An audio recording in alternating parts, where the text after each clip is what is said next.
자리에 서니까 지나온 세월들이 주마등처럼 스쳐 지나갑니다. 2011년 2월 20일 제가 울산 땅에 처음 발을 들이고 울산구에서 사역을 시작한 날입니다. 근데 사역을 처음 시작할 때는 그 생각이었습니다. 제가 울산에 딱 3년만 있고 울산을 떠나야 되겠다, 그 생각을 했습니다. 실제로 사역한 지 6개월이 채 되지 않아서 담임 청빙을 하려고 하는 교회가 있었기 때문에 3년도 채우지 못할 수도 있겠구나, 그 생각을 했는데 그 생각은 제 생각이고 제 계획이었습니다. 하나님의 계획은 3년이 아니고 12년을 채우게 하시고 또 기존 교회가 아니라 새로운 교회를 개척하는 것이 우리 하나님의 계획이었습니다.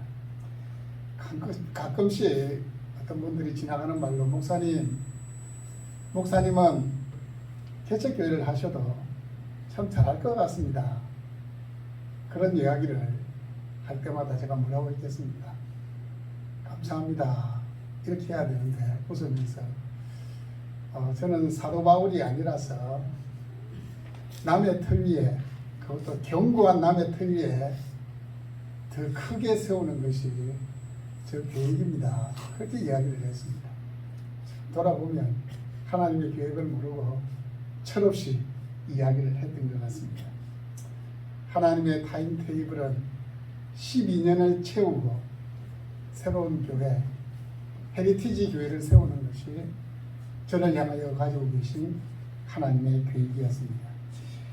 이 거절할 수 없는 하나님의 부르심 앞에 작년 12월을 지나면서 그 순간에도 하나님이 몇 번 교회 개척이다 사인을 주셨는데 제가 아니라 했습니다. 하나님 아닙니다. 근데 작년 12월 하나님이 분명하게 교회 개척이라는 사인을 저 아내에게 분명히 주셨습니다. 그래서 제가 하나님께 그렇게 기도했습니다. 하나님, 저는 개척을 위해서 기도해 본 적도 없고 준비해 본 적도 없습니다. 그리고 제가 목사지만 이 남들 앞에 이렇게 아쉬운 소리를 한다거나 아니면 가서 뭔가 이렇게 말하기를 좋아하는 그런 성격도 아니고 결정적으로 제가 전도도 잘 못합니다. 근데 하나님 어떻게 교회를 개척합니까? 감히 어떻게 제가 교회를 세울 수가 있습니까? 그렇게 하나님 앞에 기도하고 고민하고 아닙니다 라고 부인을 했습니다. 그때 하나님께서 어느 날 문득 스쳐가는 생각을 주시는 겁니다. 네 교회가 아니다, 내 교회다, 내 교회를 세우겠다. 그래서 제가 마태복음 16장에 보면 베드로가 신앙 고백을 했을 때에 주님께서 내 교회를 세우리니 음부의 권세가 이기지 못하리라 찾아쓰셨습니다. 그래, 나를 통해서 세우려고 하는 교회는 나의 교회가 아니라 주님의 교회다, 그 생각을 하게 되었습니다. 여러분, 헤리티지 교회는 주님이 세우신 교회입니다. 여러분, 헤리티지 뜻이 뭐라고 했습니까? 네, 유산, 전통이라는 뜻입니다. 위대한 신앙의 유산을 다음 세대에 물려주자라는 그 철학을 담았습니다. 앞으로 어떤 분들이 우리 헤리티지 교회에 등록하고 함께 할지 저는 알 수 없습니다.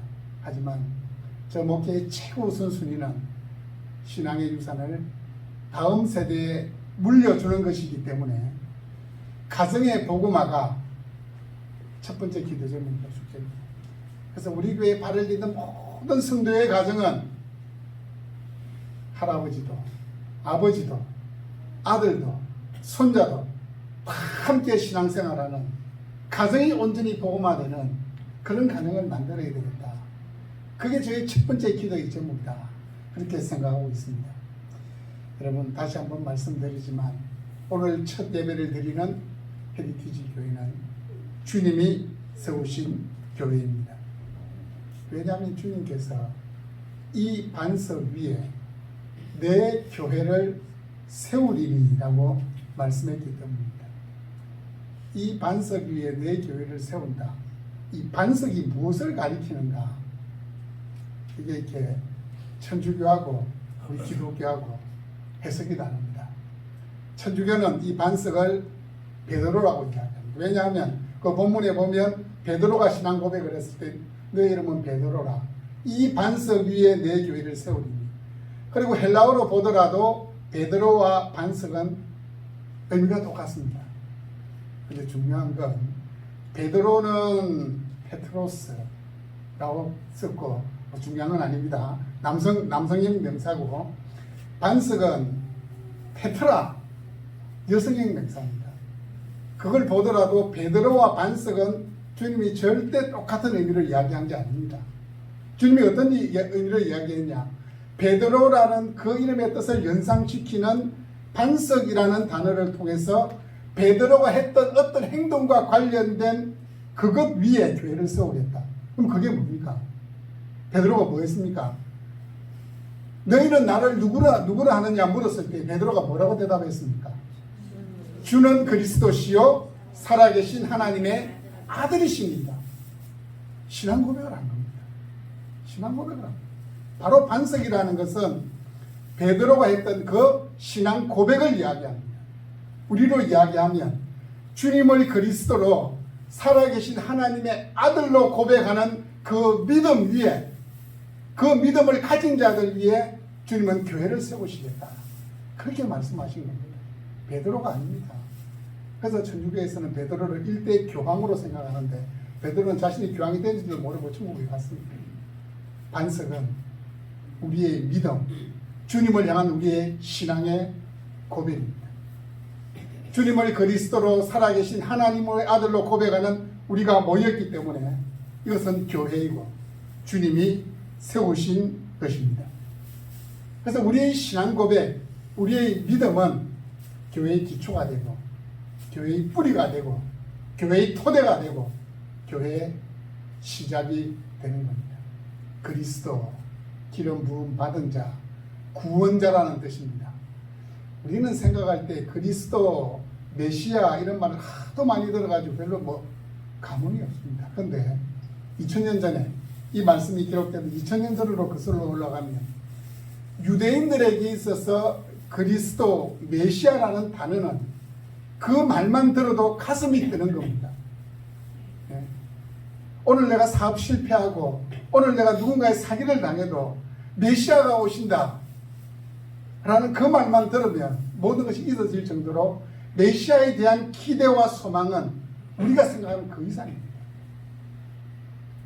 그런데 베드로가 지금 그 예수님을 그리스도로 고백을 하고 있는 겁니다. 어떤 분들은 살아계신 하나님의 아들이다. 이건 무슨 고백이지? 한마디로 이야기하면 사람이 되신 하나님이다라는 고백입니다. 예수님 살아계신 하나님의 아들은 하나님이신데 지금 사람의 몸을 입고 사람이 되셔서 내 눈앞에 계신 하나님이다라는 그 고백을 살아계신 하나님의 아들입니다 라고 고백하고 있는 겁니다. 여러분, 당시에 사람들은 예수님을 특별한 능력과 사명을 가진 자 정도로 알았습니다. 그래서 예수님께서 세상 사람들이 나를 누구라 하느냐라고 물었을 때에 어떤 사람은 세례 요한이라고 합니다. 예레미야라고 합니다. 이사야라고 합니다. 다 선지자들입니다. 하나님께서 특별한 사명을 주신 분들입니다. 그리고 또 어떤 사람들은 그냥 선지자 중에 한 명입니다 라고 그렇게 고백을 한 겁니다. 주님께서 그 고백을 들으신 다음에 너희는 나를 누구라 하느냐 라고 물으셨을 때에 베드로가 주는 그리스도시요 살아계신 하나님의 아들입니다 라고 고백하는데 그 고백을 보면 고민해서 나온 대답이 아닙니다. 너희는 나를 누구라 하느냐 딱 물었을 때에 기다렸다는 듯이 튀어나온 겁니다.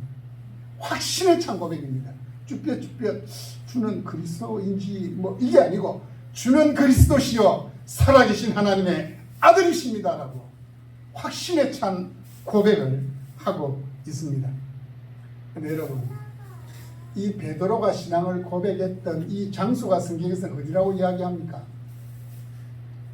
빌립보 가이사라. 빌립보 가이사라라는 이 도시가 어떤 도시인지를 알면은 오늘 이 베드로가 신앙 고백을 했던 것은 더 큰 의미로 다가옵니다.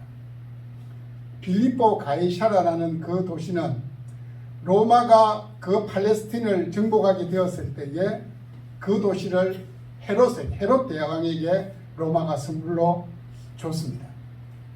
그런데 헤롯이 로마가 자기에게 그 도시를 선물로 준 것에 너무 감사해가지고 아우구스투스 황제에게 경의를 표하기 위해서 대리석으로 신전을 지어서 바쳤습니다. 그리고 그 뒤에 분봉왕 빌립이라는 사람은 성경에는 디베료입니다. 디베료 황제에게 경의를 표하기 위해서 도시 이름을 바꿉니다. 자기의 이름과 이 로마 황제 가이사의 이름을 넣어서 빌립보 가이사랴. 자, 여러분 생각해 보십시오. 빌립보 가이사랴가 이스라엘 땅에 있지만 어떤 도시겠습니까? 지금 우리 이태원 어떤 도시입니까? 한국 땅에 있지만 그곳은 외국입니다. 가이사랴 빌립보가 이방인의 냄새가 물씬 풍기고 이방 문화가 성행이 되어 있고 뿐만 아니라 우상 숭배가 당연시 되던 곳이 가이사랴 빌립보입니다. 빌립보 가이사랴입니다. 바로 그 지역을 통과하면서 주님께서 제자들에게 물으신 겁니다. 그 지역은 어떤 지역입니까? 로마 황제를 주라고 고백하는, 하나님을 알만한 것은 요만큼도 없습니다. 모든 것이 하나님을 대적하는 문화들입니다. 바로 그 중심에서 주님께서 제자들에게 묻습니다. 너희는 나를 누구로 아느냐? 이방 문화, 우상 숭배가 성행하던 로마 황제를 주로 고백했던 빌립보 가이사랴, 그 땅에서 주님은 베드로의 입을 통해 주는 그리스도시요 살아계신 하나님의 아들이십니다라는 고백을 합니다. 그 땅도 주님이 그리스도가 되어야 되고, 그 땅도, 그 땅의 백성도 예수님을 살아계신 하나님의 아들로 고백해야 되기 때문에 주님은 베드로의 입을 열어 고백하게 하신 겁니다. 저는 이 말씀을 이렇게 묵상하다가 주님, 제가 울산을 떠나기를 그렇게 기대하고 고대하고 기도했는데 왜 저를 이 울산 땅에 당기셨습니까? 울산에 처음 왔을 때 참 정이 안 붙더라고요. 한 8년 정도 지날 때까지 정이 안 붙어요. 아, 울산에 빨리 떠나야 되겠다. 부산이 참 좋은 도시인데 난 앞으로 남은 여생은 부산에서 보내야 되겠다. 그 생각을 했는데 하나님 울산 땅에 남겨두신 뿐만 아니고 울산에서 처음부터 기초를 쌓을 수 있도록 교회를 개척하게 하신 겁니다. 그래서 하나님 울산 땅에 교회를 개척하게 된 이유가 뭡니까? 라고 기도하는 그때에 이 말씀을 묵상하면서 해답을 얻었습니다. 여러분, 울산은 공업도시입니다. 맞죠? 산업도시고 IMF 때도 IMF는 몰랐던 도시이기를 하고 현금이 도는 동네입니다. 그러다 보니까 뭐가 발달하겠습니까? 향락 문화가 발달하는 겁니다. 밤문화가 발달하는 겁니다. 근데 제가 울산을 이렇게 다녀보니까 이 예배당에 있는 요 건너편 신정동에 가면 뭐가 많은 줄 아십니까? 무당집과 절집이 그렇게 많습니다. 그리고 우리 교회, 울산교회가 있었던 그 학성동, 학산동 그 지역에 가도 뭐가 많습니까? 한 집 건너 한 집이 무당집입니다. 아시는 분은 알 겁니다. 공업도시입니다. 그리고 소위 말해서 물질적으로 여유가 있는 도시입니다. 그런데 또 한편으로는 온갖 무속신앙이 난무하는 도시입니다. 제가 인터넷을 검색해 봤습니다. 특별시와 광역시 다 합쳐서 기독교인 인구가 제일 적은 도시가 광역시가 어딜까요? 울산광역시입니다. 도를 다 합쳐도 제일 낮은 것이 울산광역시입니다. 그런데 반대로 불교 인구가 제일 많은 도시가 어딜까요? 울산광역시입니다. 우리가 살고 있는 울산광역시입니다. 울산의 인구가 115만 명이면 아직 100만 명의 영혼은 우리 주님을 그리스도로 살아계신 하나님으로 고백하지 못합니다. 울산에는 여전히 많은 사람들이 무속신앙을 바르고 있습니다. 하나님, 바로 이곳에 하나님은 헤리티지 교회를 세우게 하신 겁니다. 여러분, 교회는 세상으로부터 부름받은 하나님의 자녀들이 모인 곳이 바로 교회입니다. 그래서 건강한 교회는 전 세대가 함께 있습니다. 할아버지부터 손자 세대까지 우리 주님을 그리스도로 살아계신 하나님의 아들로 고백하는 전 세대가 함께하는 교회가 건강한 교회입니다. 여러분, 그렇다면 우리 부모 세대가 자녀들에게 보여줄 제일 첫 번째 모범이 뭐라고 생각합니까? 예배이고, 하나님을 어떻게 예배하고 하나님을 어떻게 섬기는지 자녀들에게 보여줘야 될 책임이 부모에게 있습니다. 그래서 저는 교회 개척을 시작하면서 우리 헤리티지 교회는 전 세대 예배다. 전 연령이 다 함께 모여서 하나님을 예배해야 된다.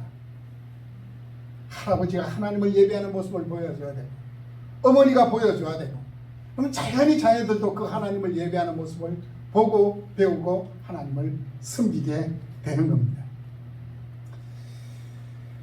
여러분, 교회의 주인은 절대로 사람이 아닙니다.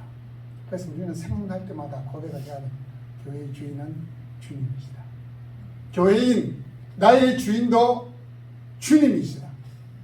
내 인생은 주님의 것이다. 나는 아니고 주님만이 정답입니다. 내가 아니라 주님입니다. 라는 이 고백이 나의 고백이 되어야 되고, 우리 삶의 고백이 되어야 되고, 모임이든 예배든 교제든 우리 그리스도인 모임 모든 곳에서는 나는 아닙니다. 주님입니다. 라는 고백이 일어나야 됩니다. 여러분, 주님께서는 교회를 세우셨고 이 교회에 또 특권을 주셨는데 그 특권이 뭐냐? 세상을 이길 권세를 주셨습니다. 자, 이 세상을 이길 권세를 오늘 말씀해 보시면 음부의 권세다. 음부의 권세가 뭐냐?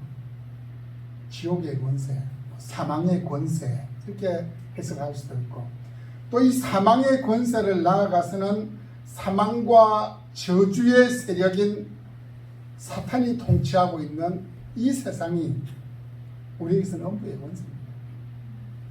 여러분, 정말 하나님을 제대로 믿고 섬기는 사람이 이 세상 살아가는 게 쉽겠습니까? 어렵겠습니까?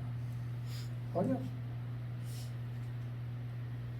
어릴 때부터 신앙생활하는 사람들은 못 느끼는데 중간에 예수 믿은 분들은 신앙생활하는 게 너무 힘들다. 하지 말아야 될 것도 많이 있고 못하는 것도 많이 있고 이것도 가려야 되고 저것도 가려야 되고, 차라리 스트레스 받으면, 예수 안 믿었으면 이 소주에 삼겹살 하나 탁 먹고 하면 막 짠 하면 스트레스가 풀릴 것 같은데, 이것만 스트레스 탁 없고 또 이 식사하고 나면 딱 이렇게 한 대 탁 피우면 막 모든 근심 걱정이 다 날아가는 것 같은데, 그것도 못하게 하지.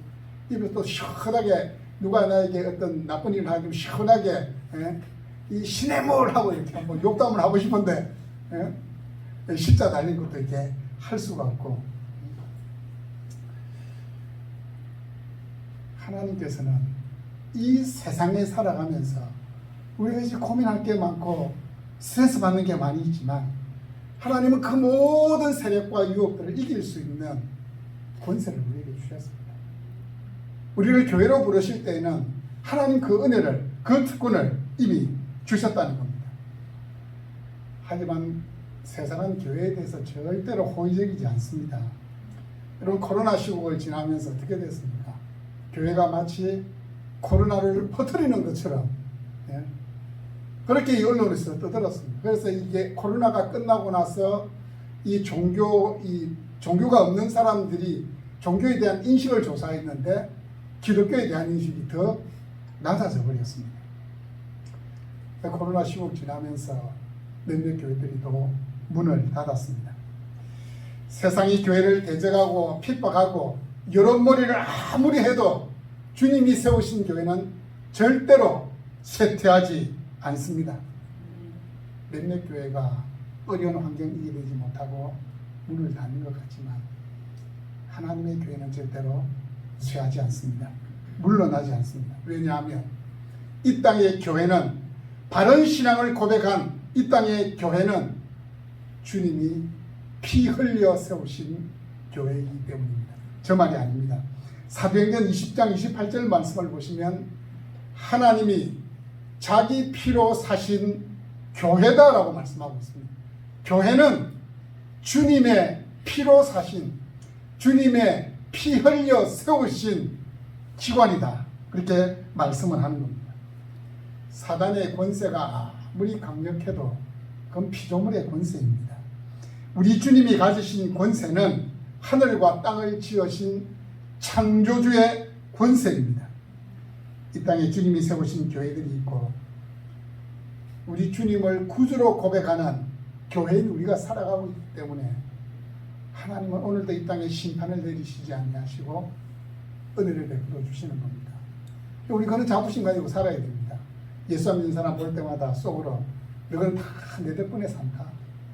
내가 아니면 우리 교회가 아니면 하나님이 당장 불러 심판할 수도 있는데 이 땅에 소망인 교회가 있고 하나님 사랑하는 내가 있기 때문에 하나님 은혜를 베풀어 주시는 거다.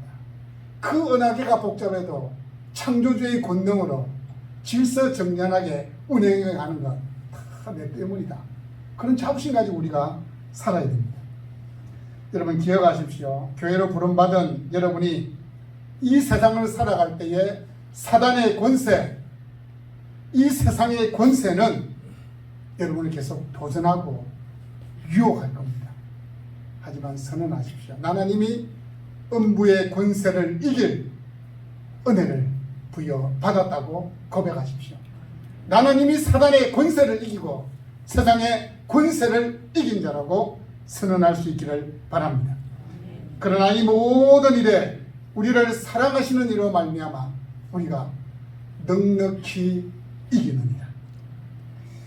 그리고 우리는 이 세상을 이길 이 권세를 나만 가지고 있을 것이 아니고 전해야 됩니다. 확장시켜 나가야 됩니다.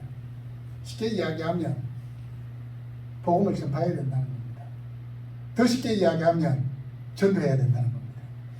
주님께서 말씀하십니다. 내가 천국 열쇠를 내게 주리니 19절에 보면 천국 열쇠를 네게 주겠다. 이 천국이라는 것은 교회를 의미합니다. 교회의 열쇠를 주겠다. 그 당시에 그 앞에는 12사도가 있었습니다. 그 12사도를 향하여 천국 열쇠를 주겠다. 교회의 열쇠를 주겠다. 그렇게 말했습니다. 그럼 열쇠라는 게 어떤 역할을 합니까? 문을 열고 닫을 수 있는 것이 열쇠입니다. 다시 말씀드리면 교회를 열고 닫을 수 있는, 교회를 열 수 있는 그 권세를 주시겠다라고 말씀하신 겁니다. 우리 주님께서는 천국 열쇠를 주실 뿐만 아니라 그 열쇠를 사용할 수 있는 권한까지 그리스도로 살아계신 하나님의 아들로 믿음을 고백한 자들에게 주시겠다라고 말씀을 했습니다. 이 말씀이 있었기에, 이 권세가 있었기에 초대교회 사도들은 나아가서 천국 열쇠로 천국 문은 여는 그 일을 두려움 없이 거침없이 진행했던 겁니다. 그럼 가룟 유다는 물론 이제 배신해서 스스로 몸에 죽었지만 뒤에 마띠아가 가세해서 12사도 기록된 내용들을 보면 전부 하나같이 순교당했습니다. 복음을 전하다가 인도까지 가기도 하고 큰 나라에 흩어져서 복음을 전하다가 주님께서 주신 이 천국 열쇠를 평생에 활용하고 누리고 또 전하고 또 전하다가 마지막에 순교의 제물이 되었습니다. 이런 말씀드리면 나도 순교의 제물이 되어야 되는가? 그건 아닙니다. 사도들에게 주셨던 그 천국의 열쇠를 우리가 부여받았다는 겁니다. 교회를 세우고 교회를 확장시킬 권한을 저에게 주신 것만 아니라 여러분에게도 주셨다는 말씀입니다. 사도들이 복음을 전했듯이 우리도 복음을 전해야 될 그 책임을 담고 있는 말씀이 이 말씀입니다. 여러분, 주님은 음부의 권세, 사망의 권세, 사단의 권세, 세상의 권세를 이길 힘을 교회에 허락해 주셨습니다. 주님은 이 권세를 더 많은 사람들이 누릴 수 있도록 더 많은 지역으로 확장되어지기를 주님은 원하고 계십니다. 그리고 그 사명을 이제는 교회인 우리들에게 부여해 주셨습니다. 여러분은 천국의 열쇠를 받은 자들입니다. 여러분이 복음을 전할 때에 천국의 문이 열려질 줄로 믿습니다. 반대로 여러분이 복음을 전하는데 거절하는 자들이 있을 때는 여러분 절대 마음에 상처받을 필요 없습니다. 그 스스로 천국의 문을 닫는 거고 생명의 문을 닫는 거고 축복의 문을 닫아버리는 겁니다. 그게 열고 닫는 겁니다. 내가 복음을 전했을 때 받으면 그건 영생이고 생명이지만 닫아버리면, 거절해버리면 그 은혜를 잃어버리는 겁니다. 여러분, 교회는 지금도 성장할 수 있고 지금도 복음은 힘있게 증거되어야 됩니다. 왜냐하면 주님께서 우리에게 천국의 열쇠를 맡겨 주셨기 때문입니다. 우리는 사도성을 계승했다, 교회는 사도적이다 라고 이야기하는데 지금 사도의 직분이냐? 그건 아니고 사도들이 전하고 가르치고 믿었던 말씀 그대로를 지금 우리가 믿고 배우고 본받고 있기 때문에 우리는 사도성을 가진 자들이고 사도적인 교회다, 그렇게 이야기하는 겁니다. 우리가 사도성을 물려받았다라고 이야기한다면 사도들이 천국 열쇠를 가지고 열고 닫는 그것을 사명으로 생각했듯이 또한 우리도 복음을 증거하는 것을 사명으로 생각해야 됩니다. 이 천국의 열쇠로 복음의 문을 활짝 열 수 있는 우리 헤리티지 교회가 될 수 있기를 원하고 여러분 모두가 될 수 있기를 바랍니다. 마지막으로 이것과 관련해서 이 19절과 관련해서 한 가지 더 말씀을 드리겠습니다. 19절에 보면 열쇠로 닫고 연다, 내고 푼다라는 이 말이 나오는데 이 말을 또 교회가 시행하는 권징으로 해석할 수 있습니다. 권징이 뭐냐? 쉽게 이야기하면 권징은 예수 믿는 사람이 신앙이든 생활에 있어서 세상적인 모습, 일그러진 모습이 있을 때에 교회가 벌을 주는 겁니다. 그게 권징입니다. 여러분 못 봤죠? 예전에는 있었습니다. 예전에는 있었습니다. 혼전 순결을 어겼거나 아니면은 여러 가지 세상적으로도 지탄받을 만한 그런 일을 성도들이 행했을 때에 권징을 했습니다. 권징의 최고는 출교입니다. 교회에서 쫓아내는 겁니다. 왜냐하면 그 사람은 인해서 교회의 거룩성이 더럽혀질 위기에 처했다 싶으면 그 사람을 주의 이름으로 교회 밖으로 몰아내는 겁니다. 또 이단에 빠지게 되었을 때도 당연히 권징을 시행합니다. 왜냐하면 교회는 신앙과 삶의 순결을 지켜야 될 예수 그리스도의 보혈로 세워진 거룩한 공동체이기 때문입니다. 여러분, 바르게 신앙하는 것이 무엇인지, 성경이 말씀하는 바가 무엇인지 가르쳐야 될 사명은 저에게 있습니다. 여러분이 가진 사명은 뭐냐? 배운 대로, 가르침을 받은 대로 교회에서, 세상에서, 가정에서 살아가야 될 책임이 있습니다. 헤리티지 교회는 사도들이 전해준 신앙의 전통과 삶의 순결을 생명처럼 여길 것입니다. 사랑하는 성도 여러분, 주님께서 저를 12년 전에 울산에 보내주셨습니다. 인정하고 싶지는 않지만 주님의 마음속에는 2011년 2월 20일 제가 울산 땅에 발을 디딜 때에 새로운 교회를 세우겠다, 주님의 마음에는 그 계획이 있었습니다. 이미 울산 땅에는 교회 숫자가 700개나 됩니다. 그렇게 교회가 많은데 또 교회가 필요할까? 여러분, 주님께서 하나님 나라를 확장시키고 교회를 부흥시키는 첫 번째의 방법이 새로운 교회를 세우는 겁니다. 100만 명의 영혼 중에서 택하신 하나님의 백성들이 반드시 있습니다. 그 영혼들을 구원하시라고 새로운 교회를 세워주신 겁니다. 여러분, 이미 교회로 부름을 받았습니다. 주님이 사랑하시고 소중히 여기시는 존재가 되었습니다. 주님이 여러분을 불러주셨을 때 사망을 이기고 고난을 이기고 죄의 유혹을 이기고 사탄의 권세를 이길 권세를 주셨습니다. 우리만 이 권세를 가지고 누릴 것이 아니라 아직 주님을 그리스도로 살아계신 하나님의 아들로 고백하고 믿지 못하고 있는 사랑하는 가족들에게, 친구에게, 이웃에게 증거해야 될 책임이, 사명이 우리에게 있음을 기억하시기 바랍니다. 베드로전서 2장 9절 말씀입니다. 너희는 택하신 족속이요 왕같은 제사장들이요 거룩한 나라요 그의 소유가 된 백성이니 이는 너희를 어두운 데서 불러내어 그의 귀한 빛에 들어가게 하신 이의 아름다운 덕을 선포하게 하려 하시니